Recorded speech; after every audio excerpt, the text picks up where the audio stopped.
Creatures of the night, it's your girl Tati. Let's talk about New Japan G1 Climax 35 night 3.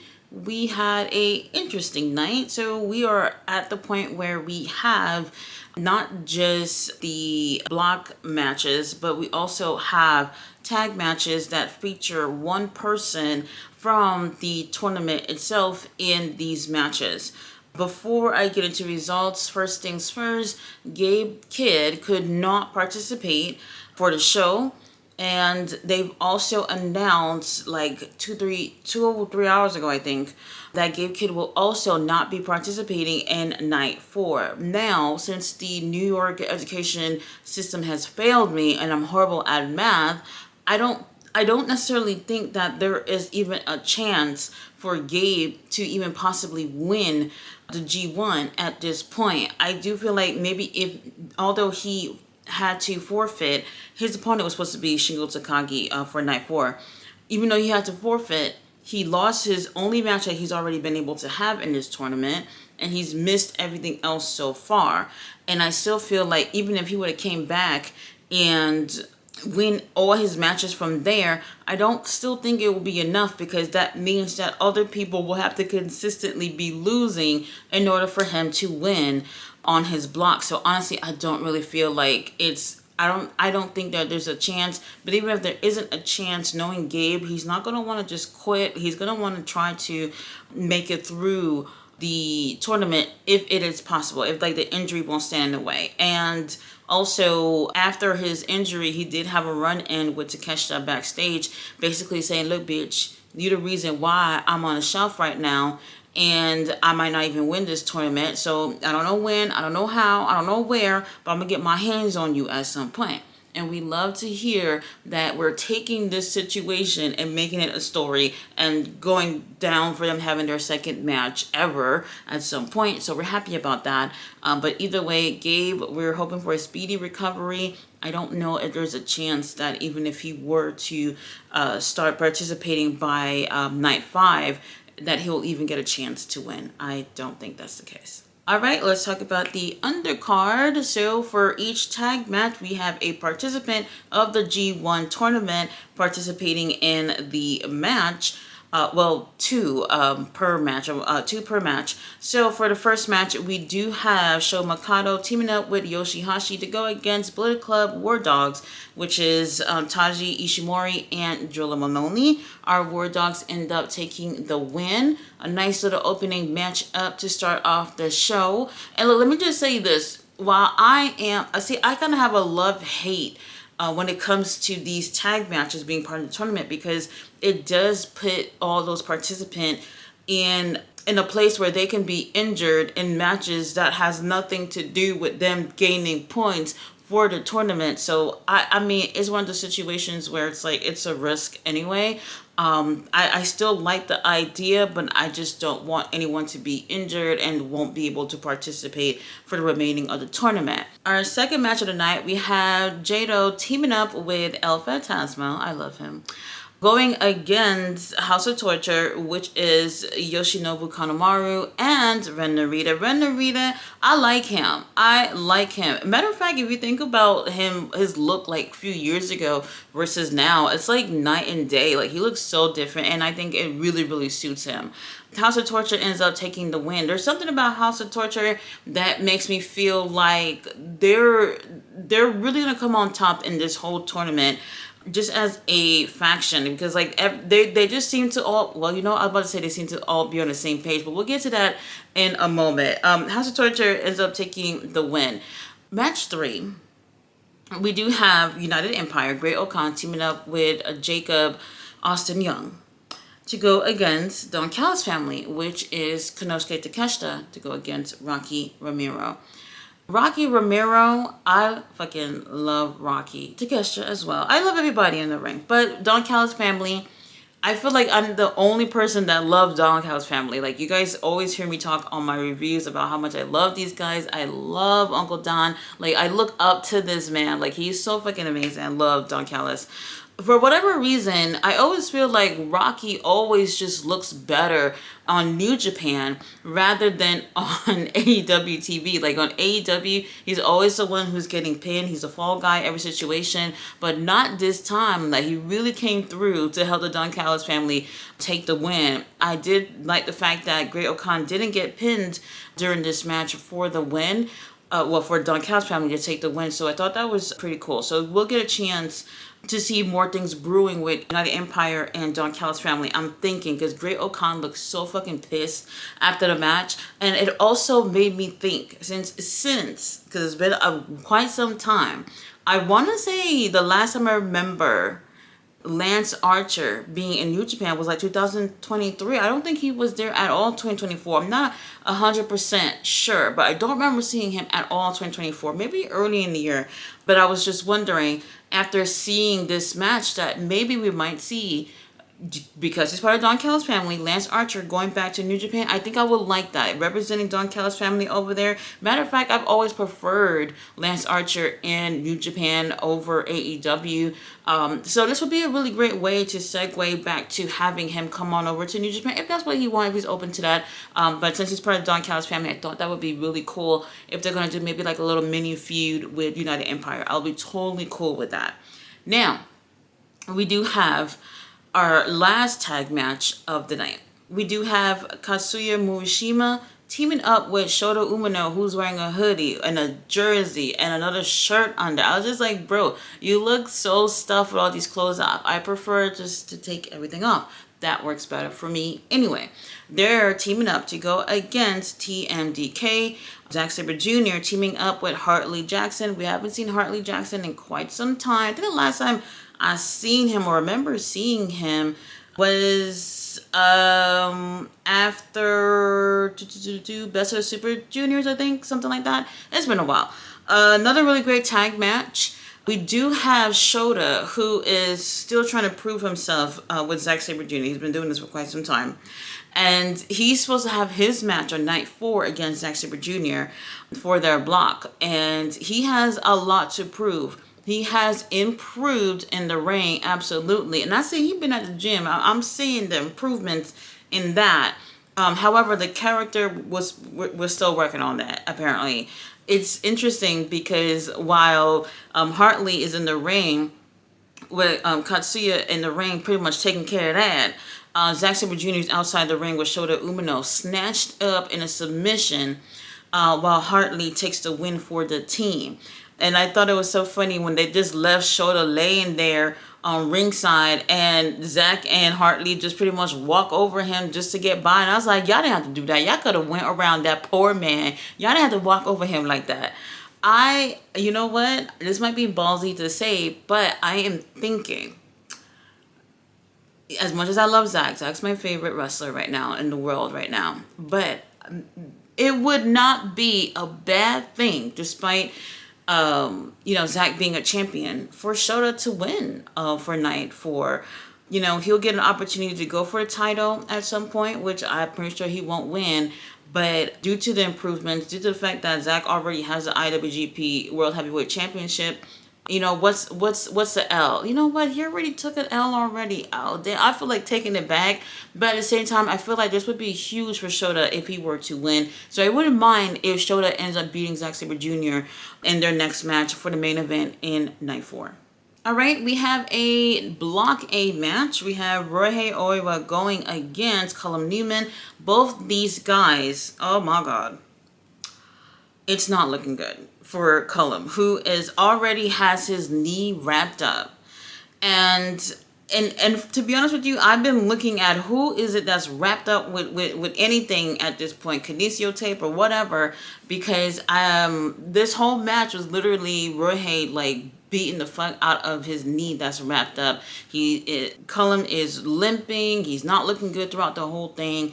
And it was interesting. This is one of a little bit of longer matches of the night.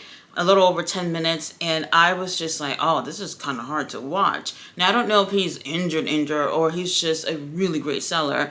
But for me, I just felt like right from the jump, within like a minute, you already knew what was going to happen, because it just became a huge focus, not even a whole minute into the match. So Ryohei Oiwa ends up taking the win. And for Block A, now we have Ryohei Oiwa with 4 points. Our next Block A match, we have President Tanahashi with the, he had his hair swooped to the side in the front. Nice little swoop. And then he had some braids going up in a ponytail. And then he had the ponytail like a man bun. It was so cute. I totally loved the look, President Tanahashi. Going against Boltin Oleg.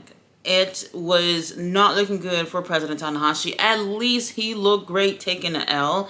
I have to say, like, with Tanahashi, y'all say whatever y'all want about his knees or whatever the situation is. He's been cooking this tournament, and he's been looking really, really great. I don't see him winning this whole thing, but at least he looks great right before retirement. Now, after this match, we have President Tanahashi with 2 points and Boltin Oleg with 4 points. Now on to our next Block A match. We have Evil going against Sonata. Evil is coming into this match with 4 points already, while Sonata has 0. What was interesting was that Evil had a few members come out with him, and Sonata is out there on his own. And I was like, oh, well, fine, whatever. And before the match, Sonata is basically trying to shake hands with all the members and everything. And while he's shaking their hands, Evil goes for an attack from behind. Now, at first, it really looks like, oh, this is just going to be friendly competition between two people who's in the same faction, and we'll see where it goes. And quickly, it became Sonata versus fucking House of Torture. And I was like, huh? Now, I know it sounds weird, but what the group decided to do was, I'm guessing because Evil is the leader of the group, to pretty much just be under his good graces and just go with defending him and not Sonata. So at this point, it wasn't like, oh, so it seemed like at first that they were kind of defending both, but really they were trying to put Evil in a better position against Sonata. And even they got their hands on Sonata, which I thought was insane. They even beat up the referee and took the referee's shirt on so that they could be the referee of the match. And I don't, you know what? I thought it was funny, kind of cute or whatever. But I feel like it's just night 3, and we're getting like the most in terms of shenanigans when it comes with House of Torture. While I did think that this was kind of clever and kind of, show people where they are as a group, I just hope that this is just not going to be on a nightly basis like this. Sonata ends up taking the win fairly quickly, and everybody was really surprised. Now, this would have put Evil at 6 points, and if Evil had 6 points, he would have had the most points out of everyone in the tournament so far. And I think that's what the group knew, like, hey, we can really help Evil take the win, especially if he had 4 points, giving him that 6 points and putting him in the lead of the competition. And Sonata had other plans. He was trying to get that W to get his two little points, and he ends up winning. Now, you would think that after the match that maybe the whole group would be upset and just stomp out Sonata, but instead they all end up kind of celebrating and showing that, hey, we're still friends, the match is over, and we're moving on. So I guess we're going to be back to more shenanigans with House of Torture at this point. Now on to our semi-main event. Taichi going against David Finlay. Both of them coming in with 2 points in Block A. And I have to say, like, every single match that I see Taichi in, I am just like, I'm kind of voting for you. I'm still hoping for Takeshita to win the whole G1, but consistently, Taichi has had the best matches so far in this tournament. Every single time, like, I'm just like, holy shit. I believe they said he was like 45 years old, and it would be a huge thing for him to win the G1. Like, to be honest, I wouldn't be mad if he continues to perform the way that he's been performing in the tournament and actually winning too, like that would actually not be a bad thing. He's definitely a fan favorite, and you can tell by all the noise that the crowd is making, they absolutely love him. This was one of those matches that will kind of like have you like on the edge of your seat. I was in bed watching this and I was just like, hold on, let me sit my ass up because it is so intense. David Finlay, this is, I think, his best match that he's done in a tournament so far. And I feel like Taichi really brought the best out of him in this one. Taichi does end up taking the win, which I'm cool with. Like I said, something about him that I just absolutely been loving in this tournament. And if he wins, I'm cool with it. The crowd is definitely pulling for him. I'm wondering what the crowd feels about everyone else as well. But so far, it just seems like Taichi is like the fan favorite of this whole tournament. From based off what I've been hearing in terms of the crowd reaction so far. One of the best matches so far in the tournament. Now let's talk about the main event. Main event for Block A, we do have Yuya Uemura going against Yota Tsuji. Oh my god, both these guys are so cute. They wasted no time to get this started. I feel like that they came to the ring so quickly or some shit. It just happened so quickly. I was just like, oh, we're not wasting no time.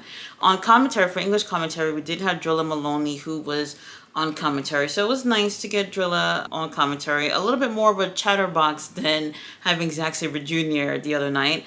You know, he was talking about Gabe. You know, they're both in the tournament or whatnot, but Gabe being injured and so far not really having the best of luck. So, you know, we got to hear some words about how he felt about Gabe's injury and how things have been going for him so far.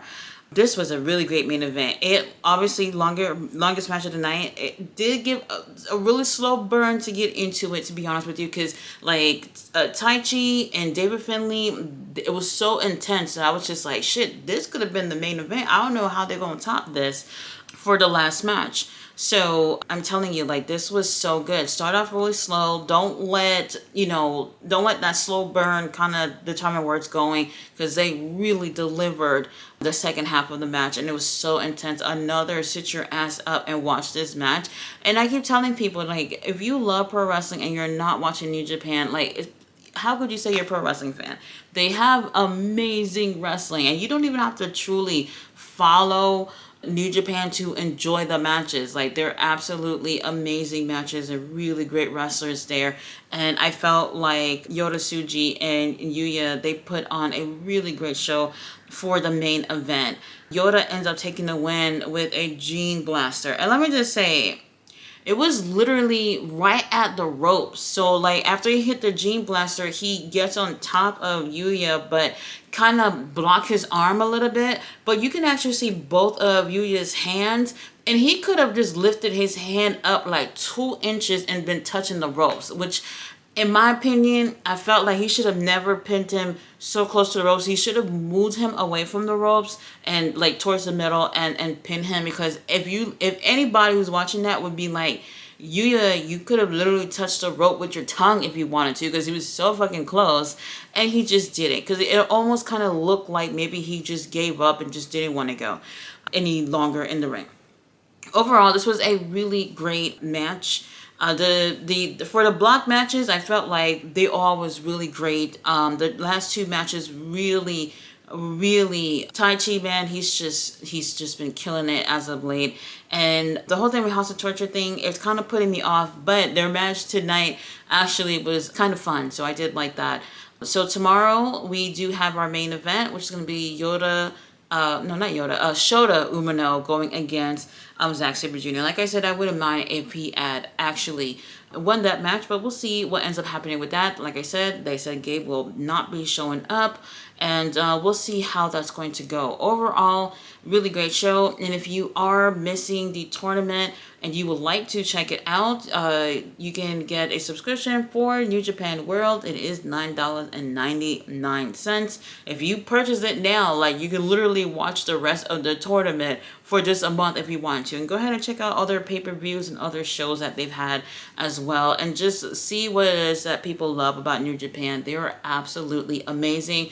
And then Tony Khan, while we're there, Forbidden Door is literally a month away and we got nothing. Let's get this ball rolling at this point. So I hope he's watching the tournament as well and getting ideas for the Forbidden Door pay-per-view. You guys, thanks so much for watching my review. I will be back tomorrow with Night 4 and even Dynamite. See you guys then.